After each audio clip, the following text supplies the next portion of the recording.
Alors voilà, c'est fini.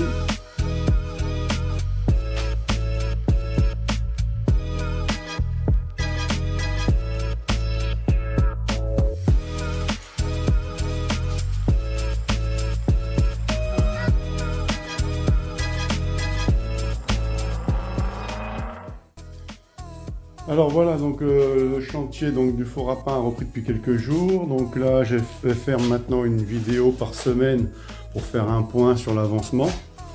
Et de temps en temps, quelques petits trucs en plus, des petites astuces, ce genre de choses, mais plus explicatifs comme pour la tiny house.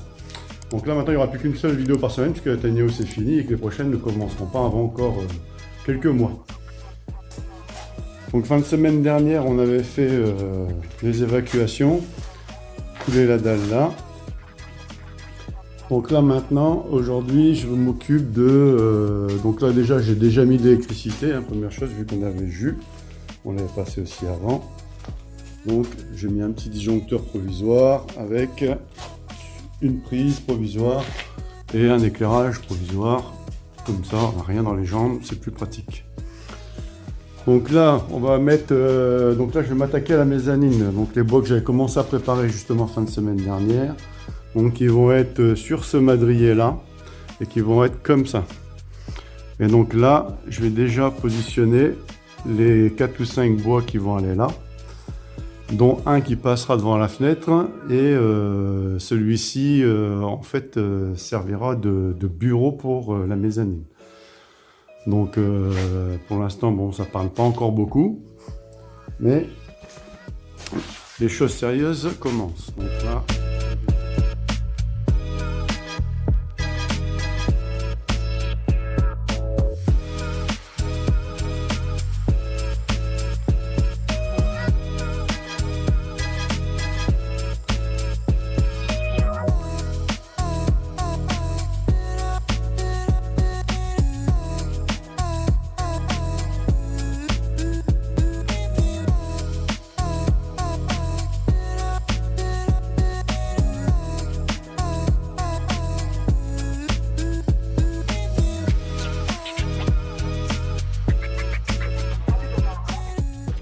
là, je vais déjà attaquer ça. Et là, je vais commencer du coup par tracer déjà donc les encastrements de poutres. Hein. Donc, je vais en avoir un de ce côté-ci. Et là, je vais en avoir au moins 3. Donc, je commence par ça. Donc, la mezzanine fera 2,50 m. Donc, j'en aurai un tous les 50. Donc, il y a à peine 4 mètres, hein, 3,60 m de tête. Donc c'est du madrier donc de 100 mm par 225, donc il n'y a rien à craindre, on va pouvoir danser la Java, même si on ne peut pas se mettre debout. Donc j'ai mis le laser pour avoir donc la hauteur du dessus du plancher. Ici, on voit bien.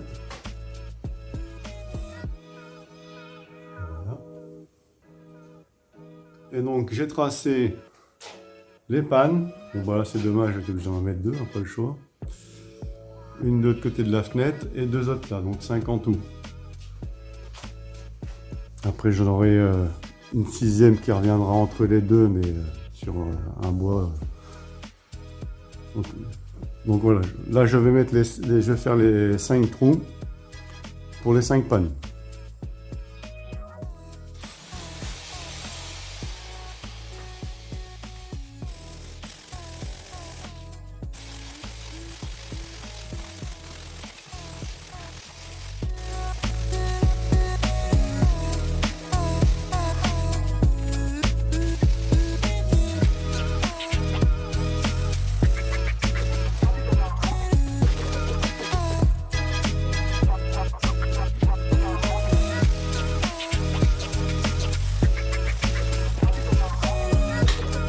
Allez, tout complet. On va faire que un autre côté que je travaille parce que sinon tout va s'écouler. Alors je vais couper les bois d'équerre. Donc pour ça j'ai investi dans une grosse métabo, la plus grosse. Il y avait une bonne promo sur Mano Mano.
avec 200.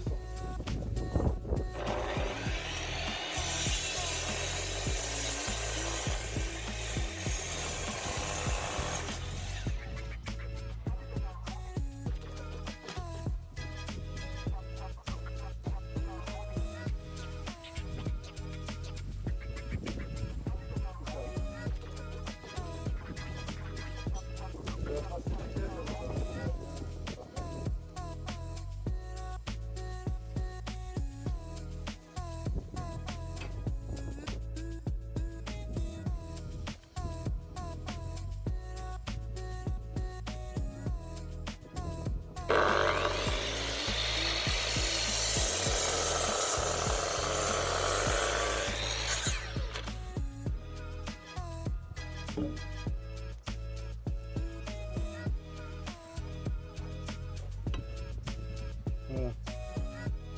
C'est parfait.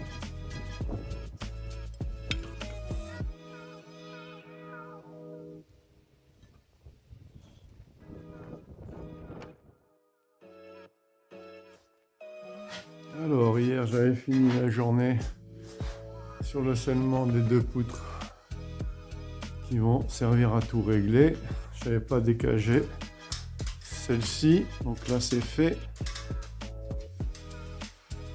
Et là je vais déjà tout reconsolider ça avant de mettre la deuxième. Et après j'aurai plus qu'à aligner. Je vous reprends un peu plus tard. Voilà, les bois sont posés. Il ne reste plus qu'à sceller. Tout est réglé, niveau.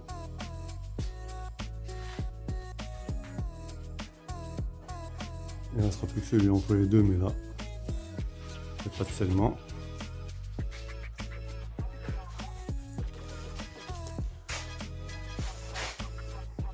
Alors voilà, la mezzanine est faite.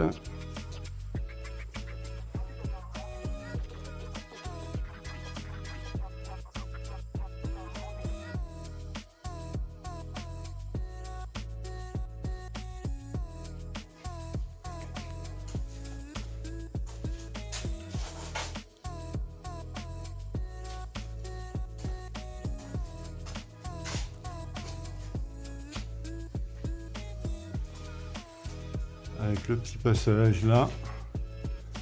Donc c'est ça qui servira de petit bureau là-haut et qui fera de la lumière pour l'étage en supplément.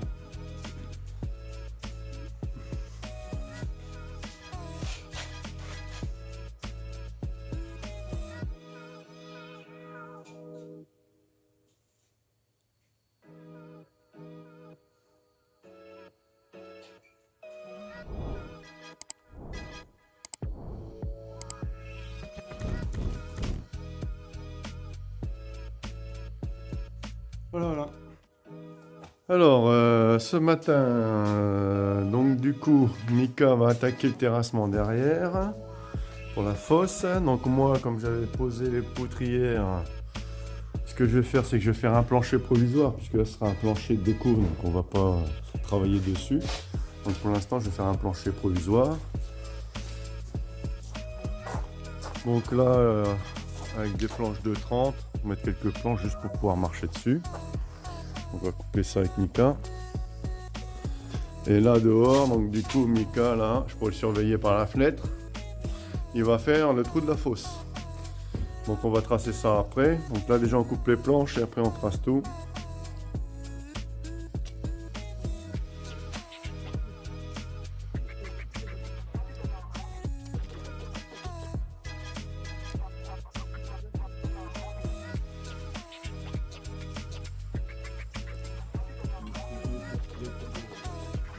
Bah oui Mika, comment tu veux être précis si tu ne nettoies pas la machine avant?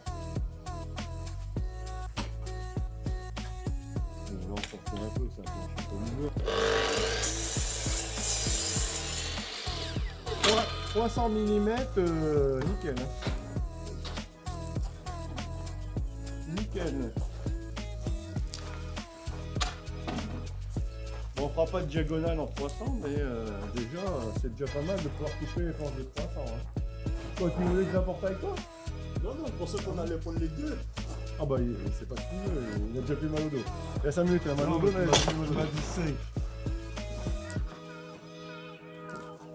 Bah 5, il n'y en a que 4. Donc là, tu vois, hein, c'est gros avantage. Et je pense que je serais curieux de voir. Tiens, on va faire un essai. On va se mettre un peu loin pour voir jusqu'où elle va aller.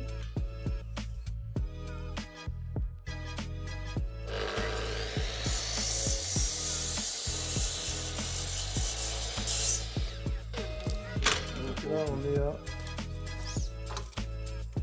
335, il manque quelques millimètres. On va mettre 325.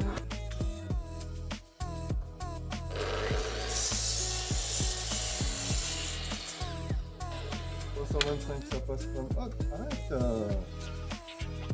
325 ça passe pas. On va essayer de 320. Je pense que 320 ça passe.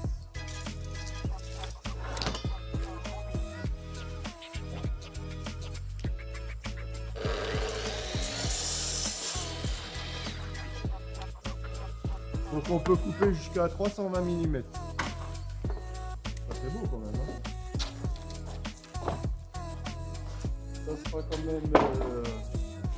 ça sera quand même déjà bien rare qu'on aille jusqu'à 300 au-dessus de 300 parce que nous elles sont 305 nos planches. Hein. C'est 305 pour celle-là.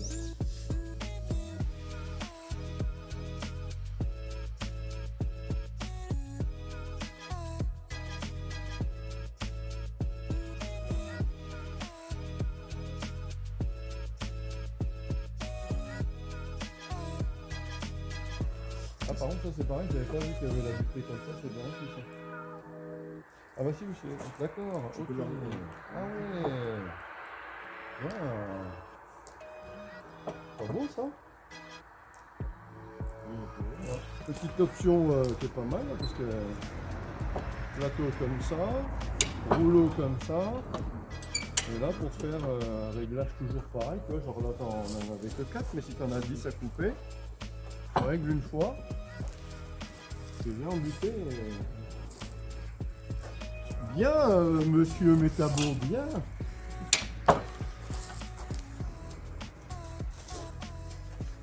Faut encore penser à s'en servir.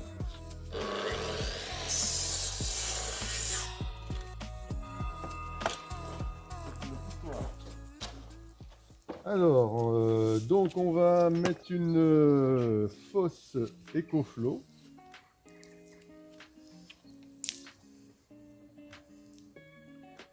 Donc celle-ci, ce sera une fosse 5 personnes, donc en un seul bloc.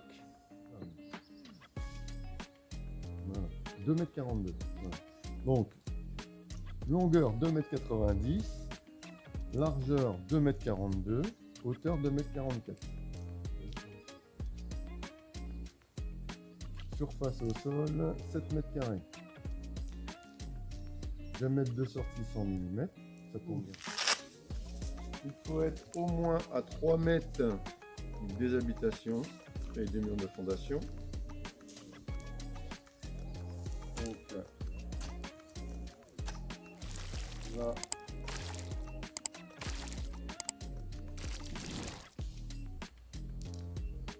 on est à 4 mètres, donc là on est là. Donc nous, on va regarder là. Là, on fait bien.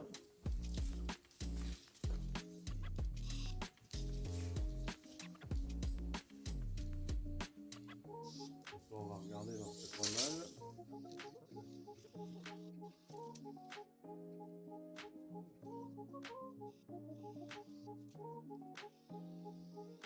2,27 m.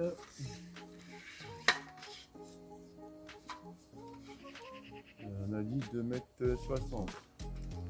60, vu qu'il va y avoir la hauteur du laser, on va mettre à 2,70 m ici.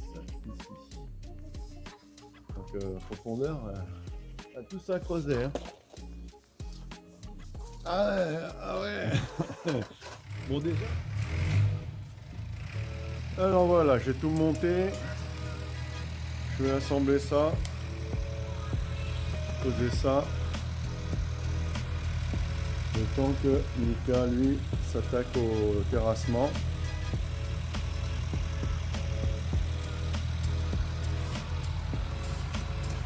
je vais aller filmer ces premiers coups de pelle. Et après, je mettrai la caméra en poste fixe.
Alors voilà, le plancher provisoire il est fait.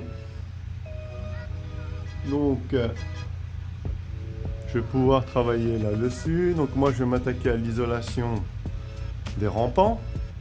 Donc déjà je vais mettre de la mousse dans tous les jours qu'il peut y avoir raccord, parce qu'on avait mis des chevrons, mais il reste un petit passage d'air.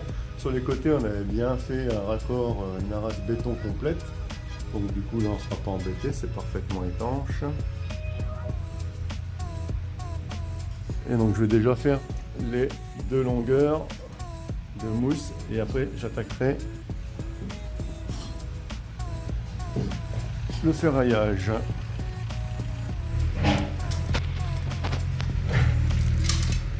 Donc là, juste ici, entre la tôle qu'on a mis et le chevron, il reste un petit passage d'air. Donc on va le boucher.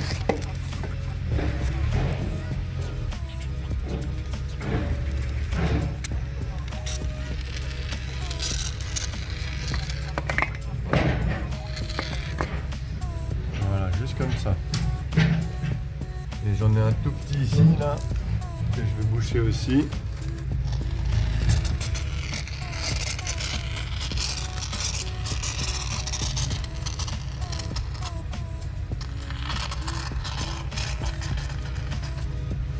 Voilà, donc je vais faire ça tout le long, je vous reprends après. Alors voilà, ça y est. On va arrêter de dire allez, voilà. Bon, ça y est, c'est fini.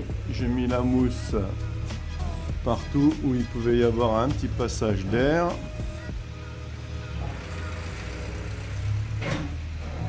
Donc si vous vous rappelez bien, sur les côtés, quand on a fait la toiture, on avait déjà mis de la mousse qu'on voit déjà un petit peu ressortir ici, pour calfeutrer justement déjà cette même jonction mais le long du béton. Donc on l'avait fait de chaque côté. Je refais aussi certaines poutres où il pouvait y avoir un petit peu de passage. Et donc là c'est fait ici aussi. Donc là on est parfaitement étanche partout. Tout au moins on limite les passages d'air au maximum, qu'on soit le mieux possible.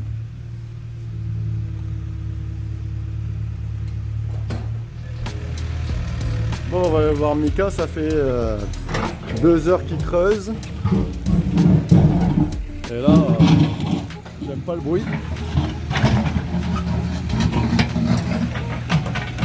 Donc là, il est dans la roche.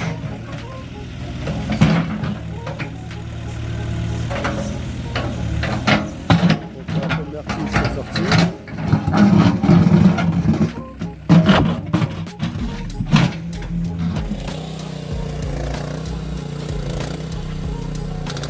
On va aller voir Mika qui s'attaque au brise-roche.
Alors, on est obligé de descendre la mini-pelle grande proue.